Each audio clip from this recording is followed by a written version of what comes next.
And so now it falls to us to continue Senator Graham's work of building up our military, the hard work of defending this nation.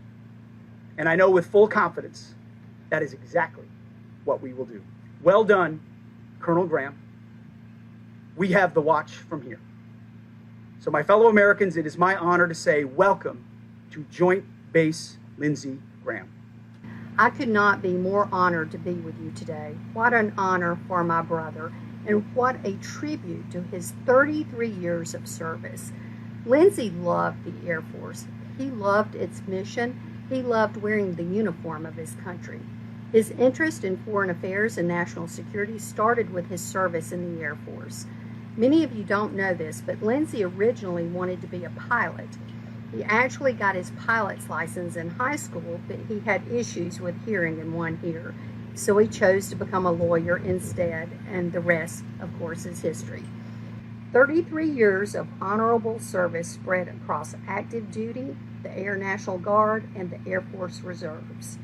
It was sometimes hard to tell if Lindsey was a senator who happened to serve in the Air Force or an Air Force lawyer who happened to serve in the Senate. Such was his love for both. That's the man this base is named after. A man who loved his country, loved his state, and loved the United States Air Force. I could not be more honored or humbled for him to be recognized in such a fashion for his lifetime of service. You know that your day is dependent on what that forecast says. Since 2012, the Brooklyn Beach Shop has called the Coney Island Boardwalk home. Along with running the shop, Maya Miller's day-to-day revolves around the forecast. And this is the same for any beach town or any area that is so heavily reliant on the forecast. And I say on the forecast, I don't say on the weather. When we stopped by, the forecast showed rain, but outside was nothing but sun. And on the hour-by-hour forecast, the chance of rain doesn't appear until the evening. Did you ever imagine that your day-to-day would be dictated by an emoji? No.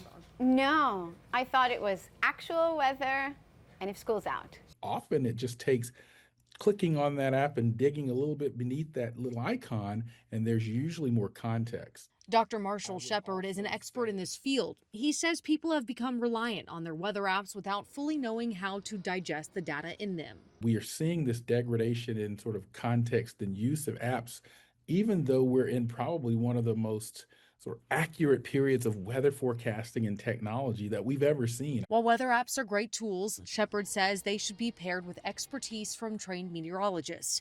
For Miller, she wishes the apps told a more complete story. For the apps themselves, show 3 icons: early morning, day, and night. In New York, I'm Lee Waldman. Iranian leaders are playing hardball with their conditions for reopening the Strait of Hormuz. Now President Trump is countering their demand for the U.S. to pay war reparations, posting, "I am likewise demanding compensation from Iran." Trump wants money for those killed and wounded by Iranian-linked roadside bombs in conflicts dating back to the USS Cole bombing 26 years ago.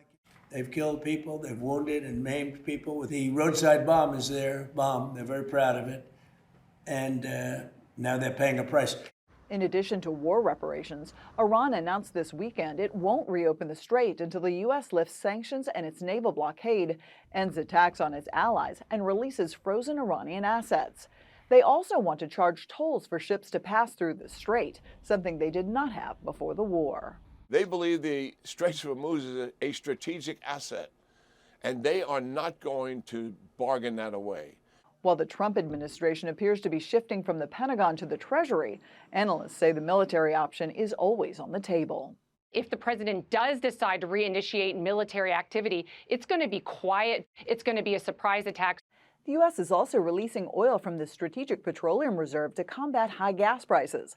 Last week, the reserve dipped below 300 million barrels, the lowest level since 1983. In Washington, Caroline Shively, Fox News. My dad is coming home. Bringing vengeance. Bringing it all. Odysseus beats Batman. The Odyssey has raked in $1.1 billion worldwide in less than a month. That pushes it past The Dark Knight Rises as the highest-grossing film ever for its Oscar-winning director, Christopher Nolan. If this is my case, I'll let it ride. Petal blooms. Ariana Grande's Petal is her 7th #1 album on the Billboard 200. The disc debuted with her best first-week sales since Thank You Next 7 years ago. Are we ready? Hell yeah! The musicians we lost the day the music died have been immortalized in Iowa. Statues of Buddy Holly, Richie Valens, and J.P. Richardson, the Big Bopper, were unveiled Friday in Clear Lake. The stars performed at the Surf Ballroom there on February 2, 1959, before dying in a plane crash later that night. In Hollywood, I'm David Daniel.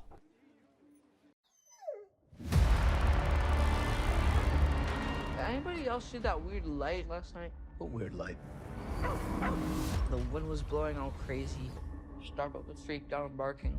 Could have been lights from a helicopter. Or a UFO? Aliens.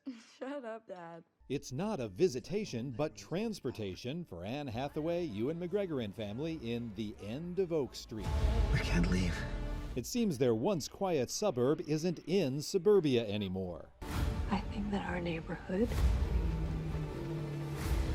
our house, our whole street has moved. How the hell is that even possible? And their new neighbors definitely are not following HOA rules. Run!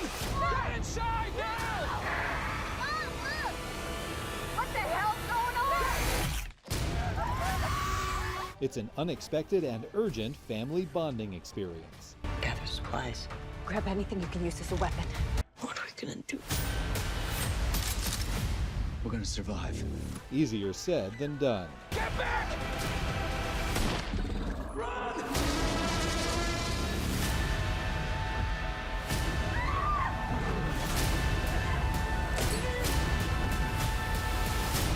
Denise! Hey! Are you okay, baby? Are you okay? In Hollywood, I'm David Daniel. Gonna do this, we're doing it right. Grand Theft Auto 6 heads to Netflix. The streamer and Rockstar Games have announced Grand Theft Auto 6: An Extended Look will premiere on Netflix August 27th. The game is slated to arrive November 19th.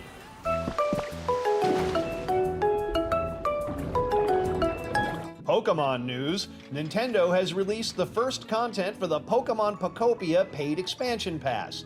Gamers who didn't purchase the upgrade also get a free update, giving characters the ability to swim underwater. Say your prayers! Doom is no one's entertainment. Let's finish this quick. A new challenger approaches. Marvel Tokon Fighting Souls pits multiple Marvel heroes and villains in tag team fighting matches. The game is out now for Windows and PlayStation 5. Leveling up in Hollywood, I'm Rick Damigella. I want to talk to you, device. Not touching, Jessica. $3.9 million gave Toy Story 5 a domestic total of $470 million. It's over $1 billion globally. Well, well, well. If it isn't the old-timers passing the torch to the new generation.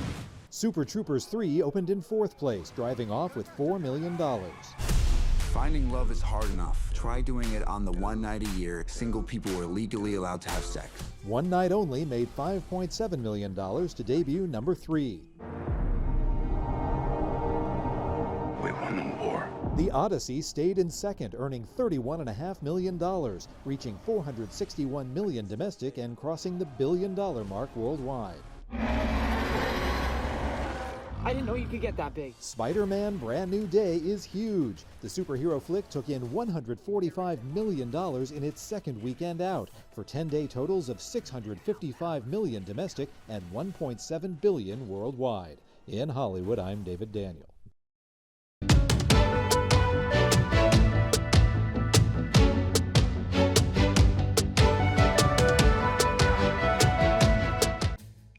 The famous Fat Bear Week is going to need to make a little room because fat marmots need love too.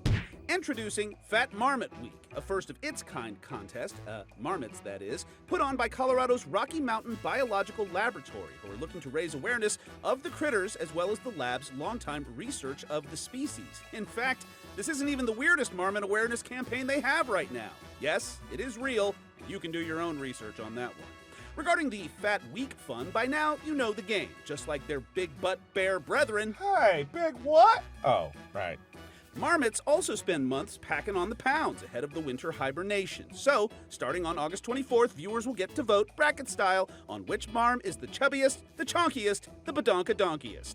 Several contenders are already listed, each uniquely named for their identifying markings, and more will drop each week. For more information and, frankly, a good giggle, head on over to the lab's Instagram page. It is something else.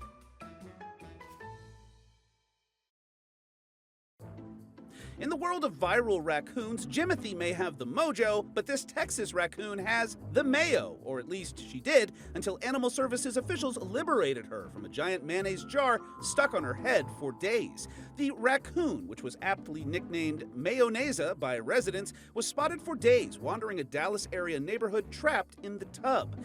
Dallas Animal Services says they tried several times to capture her and finally made a successful grab, sedating Mayonnaise and removing the jar. They say she was a little dehydrated, but otherwise was in good condition. Look, she probably won't end up on t-shirts and Google or whatever, but as far as 2026 Trash Panda fan pandemonium goes, now you have Jimothy with mayo on the side. Right now the time is 5:14. It's time to connect the dots. That's when we make the news that makes sense. Artificial intelligence is opening new doors for scientists, but one recent experiment is raising some serious questions. What if artificial intelligence could create a virus that's never existed? Let's connect the dots. It sounds like science fiction, but a study published in the journal Science says researchers have now used AI to design new viruses in the lab. Now, before you panic, these viruses cannot infect people. Researchers used AI to design viruses that could replicate and kill bacteria in the lab. Scientists say that could eventually help fight drug-resistant bacteria, but the breakthrough also raises a bigger question about AI and biosecurity. Could the same technology eventually be used to design viruses that harm people? Experts say that is not possible with this research right now. Human viruses are far more complex. However, scientists say this is a warning about how fast AI is moving into biology and why safety measures need to keep up. And that's connecting the dots. Over the weekend, cops seized more than $10 million worth of supercars. We're talking a Ferrari, a Lamborghini, a McLaren, and a whole lot more. London, England Metropolitan Police say it's part of an annual crackdown on uninsured, antisocial, and dangerous driving. In total, the agency says it snatched up 90 vehicles during the operation. That includes a Ferrari Monza SP2, a rare model which recently fetched nearly $5 million at auction. The special chief inspector in charge of the roundup says the goal is to send a message to drivers that reckless driving won't be tolerated. Squishy toys are controversial, but I think they're proof that the kids are all right. Let's cut right to it. Toys like Neato and Squishy Dumplings are crazy popular right now. They're these squeezable, gummy shapes that kids love, although they do annoy parents when they have to clean up the goo that comes out of them when they eventually pop. He's really freaky. I feel bad squishing his head. That goo can turn into a burn hazard if it's left in a hot car, so be careful. But the great thing about squishies is that they're totally analog. For anyone who's been raised on screens, the novelty of the squishy toy is its simplicity. They're three-dimensional, but they don't do anything. Kind of looks like a snake. It's way more fun to knead a squishy that's shaped like a giant banana than to, crunch your fingers on your phone. Before squishies, there were fidget spinners and rubber bands shaped like animals and those little skateboard that you rode with your fingers. It's kind of comforting that Gen Alpha is just like the generations of kids who love cheap little knickknacks that, yes, occasionally distract them in school, but also help them connect with each other. The squishy fad really does show that you can pry children away from their screens, as long as you give them something else to play with.